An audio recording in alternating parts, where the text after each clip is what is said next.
We have been looking at different methods of purchasing.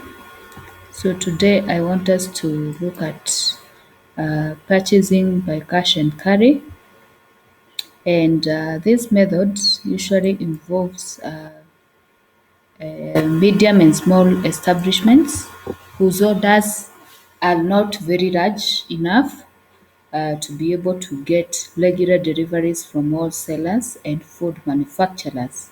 So cash and carry basically is just like the way you can go to a supermarket or a wholesale shop or go to a warehouse and buy goods, pay for them in cash, and then you carry them with your own vehicle or you hire some transport. So with cash and carry, it is usually involves um buying items from one stop shop and then you pay for them and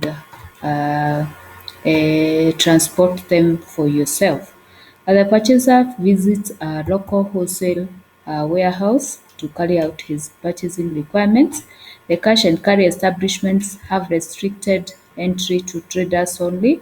So find that most of the cash and carry establishments will involve the use of cash and carry kind of services such that only traders are involved or are allowed entry. So once you enter, you order your items, you select from what is there, and then you pay for them, and then you can pack your items and transport them for yourself. So they carry a whole range of foodstuffs, hardware products, liquor, and tobacco, and it is possible for the caterer to purchase all the requirements from them. So you can get to a supermarket and get everything that you need, and you realize that many of them have so many varieties of the items, different sizes of the same item, and you can buy according to your budget. The caterer is able to see all the products available and compare the prices between them. He then pays cash on check and transports the goods to his own establishment. So that is basically what usually happens in the cash and carry kind of purchasing. Advantages of cash and carry purchasing: its prices are competitive, just like I mentioned, that there are varieties, there are different sizes, and there are different brand names of the same product. You can be able to buy according to your budget because the prices are very competitive. There's no minimum order levels. So we find that with this, because it usually involves the medium and small establishments, there are no minimum order levels, and that means that you can purchase small items without having to buy in bulk because you can buy regularly. There is accessibility or their accessibility. That means that the warehouses, the wholesale shops, the supermarkets are accessible to the caterers and they can make frequent visits according to their own requirements. So that means that the caterers can buy the items on demand and they can frequent the supermarkets, the shops, and buy those items as they are required. The stock of levels can be kept to a minimum, and the caterer can also see the range of products available to him and experiment with them.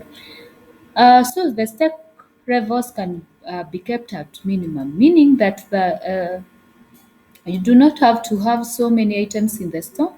You can just have what you require because you have easy accessibility of the items, and that means that you do not have also to hold a lot of money in terms of stock in the store.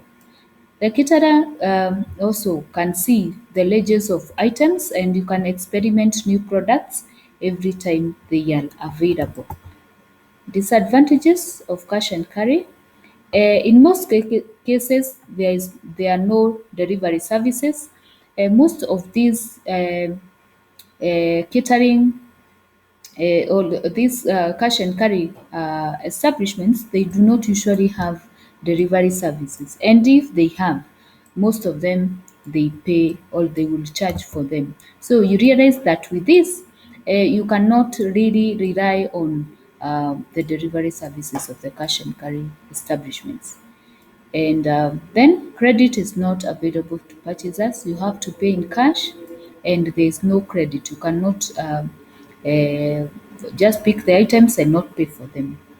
Then on occasions, availability of products may be restricted. Sometimes you may find that the product that you really require is not available in the warehouses or the supermarkets or the wholesale shops. So you find that that means that you will have to maybe sample several supermarkets, several warehouses so that you can get the item you require. So that is it about the major methods of purchasing. We had talked about purchasing by contracts. We had talked about purchasing by daily quotation or daily market risk. And then we had talked about purchasing by weekly or fortnightly market risks or quotations. And then we have talked about cash and carry. Uh, so we need also to look at other methods of purchasing that can be used. So you find that there are others which are not that major that can also be used in purchasing food. And the first one is purchasing by daily preserve.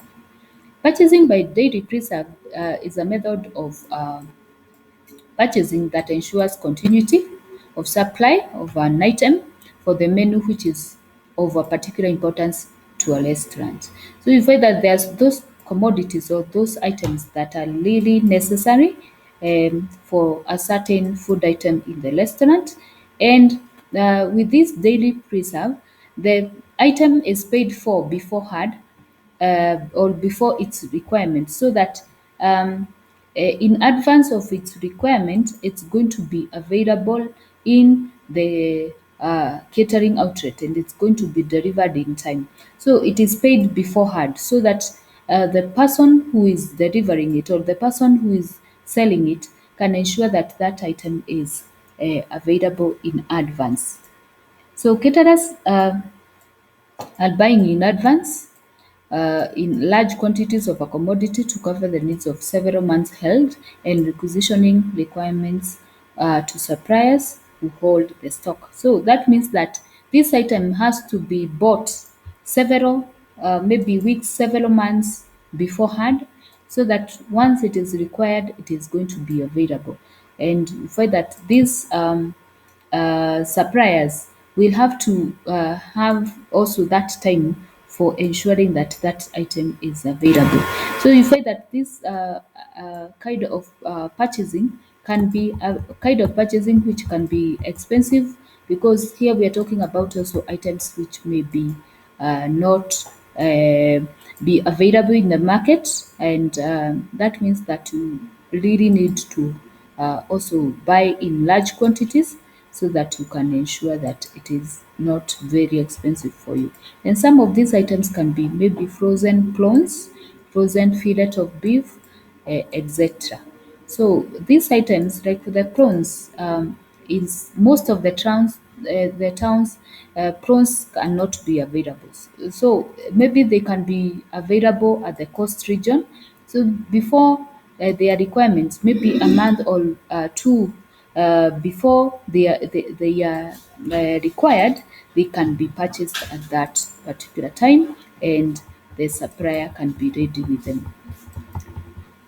The other one is total supply. This is a method that is offered by major suppliers who are able to offer a full supply service for all commodities to the caterers.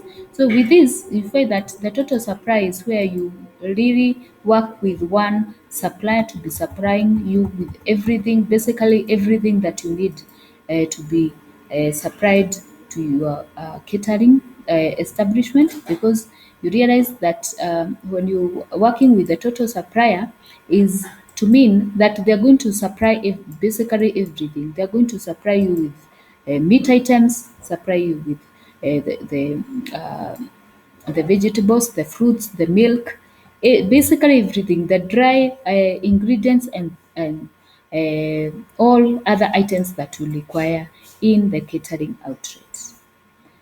Advantages: you only get to negotiate with one supplier. So when you are dealing with one supplier, just like we had talked about the purchasing by contract, you do not have to keep on or having to use a lot of time in negotiating with this one supplier. Then there are far fewer deliveries. So when you're dealing with one supplier, you will have fewer deliveries. So that means that when they deliver the items, they can deliver maybe once per month or maybe twice per month according to your demand. Then a reduced volume of paperwork. Once you are dealing with one supplier, you'll not have to keep on having so many paperwork being done, like for example, ordering for these items and such like things. Then disadvantages: prices may not be competitive as when having several suppliers. So we find that suppliers have different prices, and when you are choosing the suppliers, you also choose the supplier who is offering the best prices. But when then again you um, insist that you're just going to be dealing with one supplier, that one supplier may also take advantage of the fact that they are the only one that you're getting the supplies from, and they may charge the items at a higher price, or if there are items that are having lower prices in the general market, then again you will not take advantage of those lower prices because you're dealing with this one supplier who might not lower their prices. The range of certain commodities can be limited. So you realize that again, the supplier may not have everything or have the varieties of an item uh, at a go. Sometimes they may be less, and maybe you would want also to choose or to select newer items or to sample new items in the market, but that may not happen because you're dealing with one supplier. Then the other one is cost plus. This is a method used frequently in the welfare sectors of the industry. The establishment agreed to pay an approved supplier according to the commodities plus an agreed percentage, often 10 to 12%. The percentage will include the cost of handling, the delivery charges, the profit elements of the supply. So you realize that with this cost plus pricing, cost plus purchasing, sorry, um, this method of purchasing will involve a supplier who is supplying and then adding some percentages of costs to your supply, and they will charge you for costs of handling. So how they handle the items, maybe some items will need to come in a delivery van which is refrigerated. They will cost for that. Maybe delivery charges, that is to mean the transport cost of delivering your items, then profit elements of the supplier. So the profit element means that they will also charge you maybe some percentage of what the supplier is earning as profit. Then we have the centralized purchasing. The centralized purchasing usually involves purchasing from that is done by the chain hotels and the chain operators. So with this method, it's used mainly for chain operators of group or groups, and occasionally by small groups of independent operators who may have similar needs. So you find that with this kind of purchasing, uh, hotels that have a chain, or maybe there's one major hotel and then it has branches. You find that with what they do is that the major or the center or the head office of this hotel is the one which is going to be purchasing the items. And once they purchase the item, the supplier can deliver the items to the central office or the central store, or they can deliver the items to the unit store, all the departmental stores, all the branch stores. And so that means that basically it's not the specific branches that are purchasing the items for themselves, but the central office is the one to determine what to purchase, determine the total requirements of all the units within the group, and purchase that in total. The delivery is made either directly to the units or central locations for distribution by groups themselves.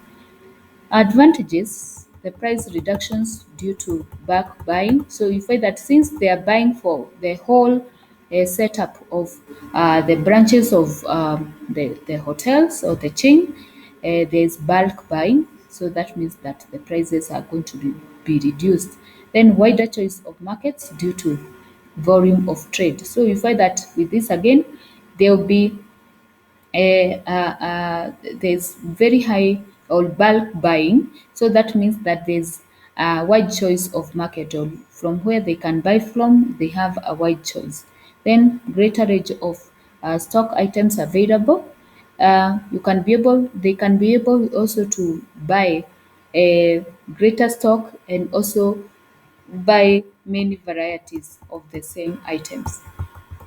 Specifications of purchases may be more precise. So you find that the specific items being purchased, they are briefly explained, or they can be clearly stated. Then the supply and quality are easier to control due to the volume of trade. So you find that again, the suppliers or the supply and the quality that is delivered, it is easier to control since these items are being bought in large volumes. Then the last but not least is control over dishonesty by unit managers. So you realize that um, since the central office is the one which is making all the purchases, they're the ones who are determining what is to be purchased. They can be able to they can be able to control what is getting into that unit, and then you find that the unit managers will have no option but to accept, and they will not have control on what is being purchased and how the control of the money being used in buying is used. Then disadvantages: units do not have freedom of purchase uh, for stock items which may be peculiar to the particular need. So you find that different units of a chain of hotels usually um have different needs. Like for example, there may be a hotel of the same chain that may be in the coast, and there'll be another one which may not be which may be at the maybe at the mountain areas, or in the very remote areas, and they will not need the same items. Like for example, those who are at the coast, they will need more of maybe items which are going to be cold because there's hot temperatures. But those ones who are at the forest areas or the very remote areas, they will need maybe some things which may be used to prepare hot items. So you realize that that freedom of that catering outlet buying items which are going to serve the purpose of their locality, that may not apply. Then standardization of menus and product limits, the freedom of units to change. That means that you find that there's that standard that is supposed to be used for all the units, and that is in terms of menus and products. So there will be no creativity for a specific unit to change in terms of their standards. Then the advantages of or the advantage of localized price reductions cannot benefit the units. So you realize again that the units cannot take advantage of reduction of prices of the items that are being sold in the local market. Then centralized delivery may cause distribution problem. So we find that it may take time to deliver items from the centralized delivery points. So they will have to take maybe several days, or there may be the use of vehicles, which may be an extra cost to these chain hotels. Let's continue to the other one, that is purchasing from van sales. This method is purchasing is used in more rural areas by smaller establishments in general, local suppliers, and in few cases, national companies use vans or lorries and carry a range of items or products, visit establishments on a regular basis for the caterer to make purchases directly from the van and pay on monthly account. So with this purchasing from van sales, the vans or companies usually stock up the lorries, the vans, and these lorries and vans will go to the areas where the customers are, that is the catering establishments, and the catering establishments will choose from what the lorries are offering, or what these suppliers of the lorries and vans are offering, and they later pay on the monthly account. So that means that the delivery is made, and then after a month they pay for the items. The most common types of traders who apply the service are fruit and vegetable merchants, bakeries, dairies, and frozen food traders. So you realize that with this, there are specific items that usually apply this kind of buying. Advantages: the caterer is able to see the goods available and alternatives. So just like a shop or a warehouse, can be able to see what is being offered by these lorries and vans. Special offers can be taken advantage of, or immediate advantage of. So they may be having offers. So as a caterer, you can take advantage of that. Then fluctuation in levels of business can be easily coped with because of the fact that you'll be buying uh, for a whole month and pay for the goods that you have already purchased. At the end of the month, you can be able to take advantage of the fluctuations of business. Then stock holding can easily be controlled. You can just be uh, buying what you require, because there will be regular delivery of items. Maybe you can decide that you're going to always be picking items every month. So you can decide that then I'm going to be having stores that can only hold items for 1 month. Disadvantages: the products may on occasions be not be available. Sometimes you find that these products or some of the products that maybe a caterer had used, they may ask for them at some point and they may not be available in the market. Then prices may not be as competitive as wholesalers or market prices. So you find that because you are dealing with somebody who is coming with a lorry or um, a van, the prices that they may offer, they may not be as competitive, and then again they may take advantage of the fact that you're paying them after the end of the month or after a duration of time, and they may uh, fluctuate or maybe increase the prices of the goods. Then it may limit the choice of the supplier. So this means that because you're dealing again with one supplier, and this supplier is expecting that at the end of the month you're going to pay them, so you realize that then you are limited to work with only one supplier. So with that, we come to the end of the methods of purchasing foods. And so next, we are going to be talking about the standard purchase specifications for food. Thank you.